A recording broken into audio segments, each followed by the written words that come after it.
Olá, meus queridos, que a luz do Espírito Santo esteja com todos vocês. Eu senti a necessidade de fazer um segundo vídeo analisando o tema Foi Pedro o primeiro Papa?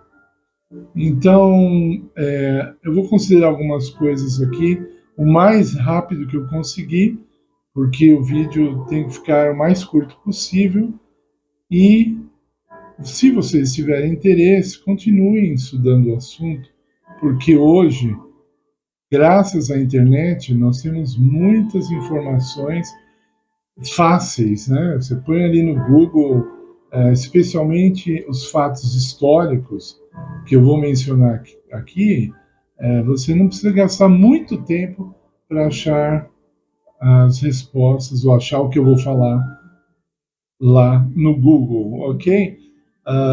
Tem uma frase que é bem antiga que diz assim: contra fatos não existem argumentos. Seria maravilhosa a realidade se ela respeitasse isso. Infelizmente, tem pessoas que mesmo diante de fatos, elas não querem ver a verdade. Uma pena. Para nós conhecermos a verdade, é necessário termos sinceridade, ok? Quando nós aceitamos a Cristo como nosso Salvador, muitas coisas são deixadas para trás, opiniões pessoais, experiências negativas, já falei sobre isso em algum vídeo aí, às vezes amizades, infelizmente, ok? Então, isso acontece, é inevitável, né? Por isso que Jesus, mesmo sendo o príncipe da paz, ele diz assim: eu não vim trazer paz, mas guerra. Eu vim pôr o filho contra o pai contra o filho. Leia esse texto lá nos evangelhos que você vai ver e vai entender o que eu estou dizendo, ok? Então, a primeira coisa que eu queria falar é sobre um problema de gramática. Infelizmente, o brasileiro não é forte nisso, né? Então, existe aqui uma explicação bem básica entre a diferença da palavra esta e essa, com dois S's. Esta e essa, ok? Então, quando você diz essa, é porque não está próximo de você, não está nem em você, ok? Você fala esta quando está próximo de você, tá ok? O exemplo que eu vi até uma professora de português dando, ela falou assim: você vai à festa, duas amigas conversando, você vai à festa com essa roupa? Aí a outra respondeu: eu vou, eu sempre gostei desta roupa, né? Então, esta roupa sempre ficou bem em mim, tá ok? A diferença, então, a distância, está próximo e esta, ok? Quando Jesus conversou com Pedro, ele falou assim, sobre esta rocha, eu construirei a minha igreja. Se fosse sobre Pedro, ele falaria sobre essa rocha. Talvez você fale, mas que bobeira. Não é bobeira, é regra de gramática. Você vai ser contra, você é contra. Imagina você está fazendo um vestibular e você responde essa, quando era para pôr essa, o professor põe errado. Mas eu não concordo, eu acho uma bobeira. Se você olhar a Bíblia em inglês, se você souber inglês, tá lá. This seria esta, that seria essa, aqui no contexto da nossa conversa. E é lógico que that em inglês quer dizer aquela, mas pode ser traduzido como essa também. Então, Jesus ali, se você ler a Bíblia em inglês, está escrito this rock, quer dizer, eu sou a rocha. A Bíblia veio falando várias vezes que Jesus é a rocha. Então ele fala sobre essa rocha, eu construirei a igreja. Não tem por que Jesus construir a igreja sobre uma pessoa, um pecador, um homem comum, ok? Não faz sentido algum. Mas, enfim, nós vamos chegar mais, vamos esclarecer mais.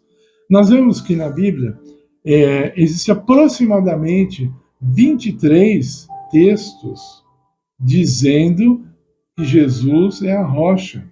Diz, não há outra rocha senão o nosso Senhor. Salmos tem muito disso. Deus mesmo fala, eu sou a rocha e fora de mim não há outra, né? Ali é Jesus falando. Então, e esse suposto texto, mesmo que a gente dissesse e foi dito a Pedro, não foi.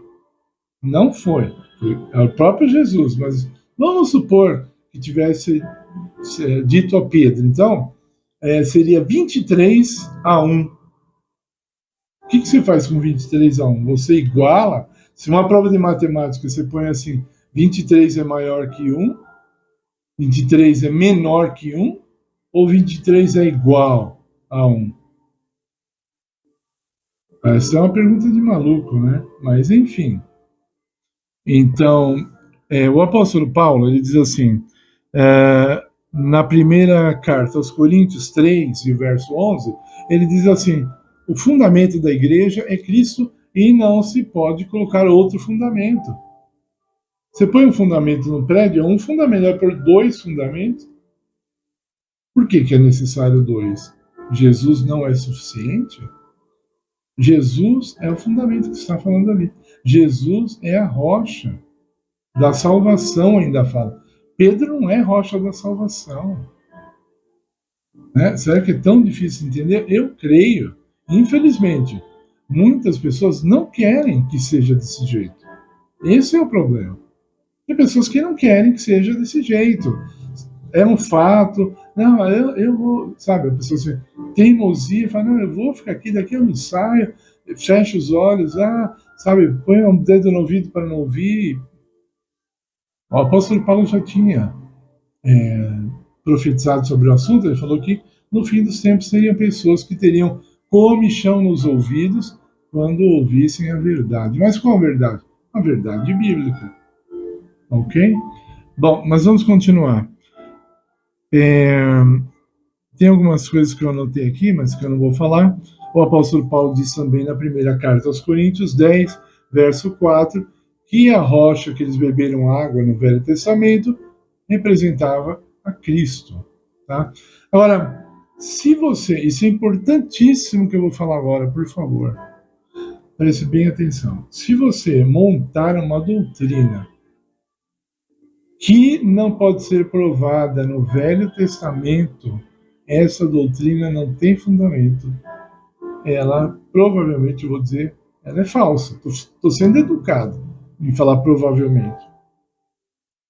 Quando Jesus ressuscitou, ele encontrou os discípulos de Emaús, ao caminho de Emaús, ele falou assim, olha, ele começou a mostrar para ele, através de Moisés e os profetas, o que eles profetizavam sobre ele. Tá? Então, quando você vai começar um estudo, você começa mostrando o que o Velho Testamento diz sobre o assunto, até chegar no Novo. Não se começa pelo Novo. Até um filme, até um livro, você não começa pelo fim ou pela segunda parte dele. Começa pelo começo, certo? Se você vai assistir uma peça de teatro que tem 2 partes, você vai falar, não, nós vamos assistir só a segunda. Por que a primeira não? A primeira dá todo o entendimento para a gente saber o que está. Não, mas não. Nós vamos fazer diferente. A partir de agora, nós vamos assistir todos os filmes da metade para frente. Todos os livros vamos ler da metade para frente. Falar, tem uma vaga lá no manicômio, você não gostaria de ficar lá. Né? Você está ficando maluco, né? Então, onde no Velho Testamento foi profetizado sobre Pedro, que ia ter um homem assim, tão especial, que a igreja seria colocada sobre ele, e ele seria o primeiro. Olha, quando você compara Pedro com o Papa, ele é o primeiro da igreja católica, ele é o primeiro. Pedro não era o primeiro. Pelo contrário, Jesus toda hora dava bronca neles, falando assim, entre vós não haverá o primeiro. Ninguém vai ser maior que ninguém. Quantas vezes Jesus falou isso? Será que nós vamos jogar todos esses textos fora, baseado num texto que supostamente, erradamente, a interpretação está dizendo que Pedro é o alicerce da igreja? De forma alguma. É Cristo, sem dúvida alguma. Ok?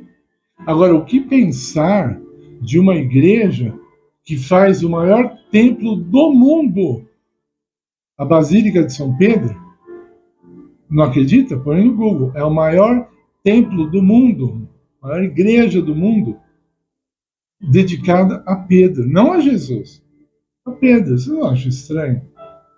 As pessoas que me atacaram aí no canal, elas todas exaltaram Pedro. Nenhuma falou pelo menos assim, olha, você tem razão, Jesus é a rocha, mas Pedro também é uma pedra, o Pedro é uma pedra menor. Mas não. Não tem negociação.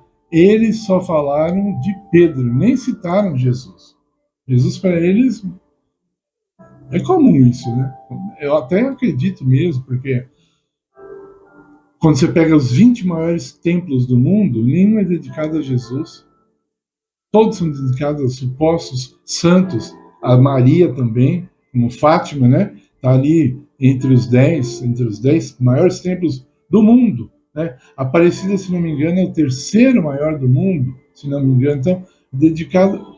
Jesus, ele é pano de fundo nessa doutrina, nesses ensinamentos católicos. Ele é pano de fundo. Ele não é o fundamento. Aliás, se eu fizesse um vídeo falando que Pedro é a pedra, a verdadeira pedra, ia ficar todo mundo quietinho, ninguém ia falar, é isso mesmo. Ninguém ia defender Jesus.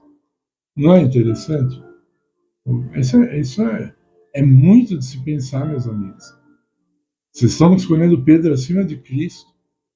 Pedro foi um pecador. Vocês vão dizer também que ele foi imaculado. Ele era um pecador, só um homem. Tá? Quando nós comparamos Pedro com o Papa, né, vamos encerrar o vídeo aqui já. Tem muito que se falar, se eu ficar a noite inteira falando. O Papa, os Papas, é o papado. Quando eu falo Papa, não é uma pessoa, estou falando do reino do Papa, o papado. Ele matou milhões de pessoas por ordem dele. Ele não foi lá com a faca, mas por ordem dele. Milhões de pessoas. Me mostra na Bíblia onde que Pedro mandou matar alguém. Onde Pedro mandou matar. E pessoas que ainda adoravam Jesus. Pessoas que queriam servir a Jesus. Agora, porque, imagina Pedro, vocês discordam de mim? Eu vou mandar matá-los. O Papa fez isso, Pedro não. E foi profetizado. Isso que é interessante. Porque se você abrir lá em Daniel capítulo 7, já falava que o Papa ia matar cristãos. Já estava profetizado.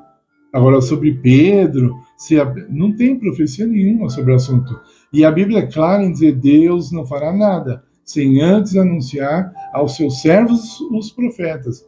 Alguém me mostre, por favor, uma profecia que aponte que Pedro seria o alicerce da igreja. Me mostre. Então, se você quer ser católico, você pode. Quem está falando para você não ser? Mas, por favor, não diga que a Igreja Católica segue a Bíblia. Porque isso não é verdade. Seja honesto. Existem padres que são honestos. Eles falam, não, nós seguimos a tradição também, não só as escrituras. Vários padres. Pode pegar literatura católica. Eles falam, nós não seguimos apenas as escrituras, nós seguimos também a tradição. Honesto, para mim, tá errado, mas é honesto. Agora, falar que a igreja segue direitinho a Bíblia, não, isso não é honesto. Por favor, tá? Não entre nesse mérito porque não dá. Não é justo. Ok? Bom, onde que Pedro teve um trono cheio de honras? Onde que as pessoas se ajoelhavam diante de Pedro e ele aceitava? Em Atos capítulo 10, verso 28, não, deixa eu ver aqui que eu anotei, verso 25 e 26, Cornélio se dobrou, se ajoelhou diante de Pedro e Pedro falou, não, levanta. Entendeu? E agora o protocolo católico diz que a pessoa católica tem que se dobrar diante do Papa. Ela se dobra. Vai.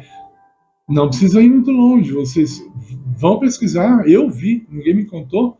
Quando o corpo de João Paulo II estava lá, no caixão, os 3 presidentes americanos, né, os 2 Bush, o pai e o filho, e Clinton se dobraram diante do caixão do Papa. Nem católicos eles são. Olha o poder disso tudo, gente. Eles se dobraram, se ajoelharam diante do papado. Um é batista, os outros 2 são presbiterianos, se curvaram, se ajoelharam diante do papado, porque tem uma cerimônia toda ali que eles aceitaram. Vergonha para o cristianismo, vergonha, ok? Na época, se não me falha a memória, foi a CNN americana, dizia assim, 2 vezes falou, João Paulo II voltou ao céu. Olha só, voltou ao céu. Não disse que ele foi para o céu, ele voltou, ele estava lá antes, veio aqui, encarnou. Isso nem doutrina católica é, me desculpe. Isso não é doutrina católica. Nunca vi doutrina católica dizer que a pessoa existe antes dela morar aqui na Terra. Nunca. Então você vê que mistura que fizeram ali. E aí fala assim, João Paulo II voltou ao céu. Falo, poxa, se ele voltou, ele estava lá antes, né? Sabe, essas coisas não são honestas. Eu não estou aqui para defender igreja nenhuma, já falei, cansei, estou falando aqui, e eu posso falar isso de boca assim, aberta, escancarada, né? Eu não tenho sustento de ninguém, eu ponho meu Pix aí para vocês ajudarem o ministério, não ganho nada, tem 2 pessoas que me dão ofertas mensais para ajudar nos gastos que nós temos, tá? E só. Então, eu não estou aqui por causa do dinheiro, ou porque tem alguém me patrocinando, alguma denominação. Não, eu não sou filiado a nenhuma denominação, justamente para ter essa liberdade cristã de falar a verdade sem compromisso com ninguém, sem que nenhuma denominação venha querer me dizer para eu ficar calado. Ok? Então, não me acuse disso, porque você vai estar pecando. É mentira. E fique com o Senhor Jesus. Esqueça seres humanos comparado com Cristo. Não faça isso. Não faça isso. Isso é um grande erro. Tá? E isso pode implicar na tua salvação. Rejeitar a autoridade de Jesus. Jesus disse assim, o último texto da Bíblia que eu cito, Mateus 28:18, toda a autoridade é dada a Pedro, foi isso que ele falou? Não, é dada a mim. Eu tenho toda a autoridade. Tá? Se vocês pesquisarem, a Igreja Católica diz que o Papa é o governador do mundo. Não fala da igreja, não. Do mundo. Ele é o governador do mundo. É uma tristeza. Todos os títulos que você vê sendo dados ao Papa eram dados ao faraó do Egito também. Só pesquisar. Meus queridos, fiquem na paz do Senhor Jesus. Deixe o seu like no vídeo, compartilhe com o máximo de pessoas possível, para que elas conheçam a verdade. Se inscreva no canal, é o que eu peço e o que eu agradeço em nome do Senhor Jesus. Amém.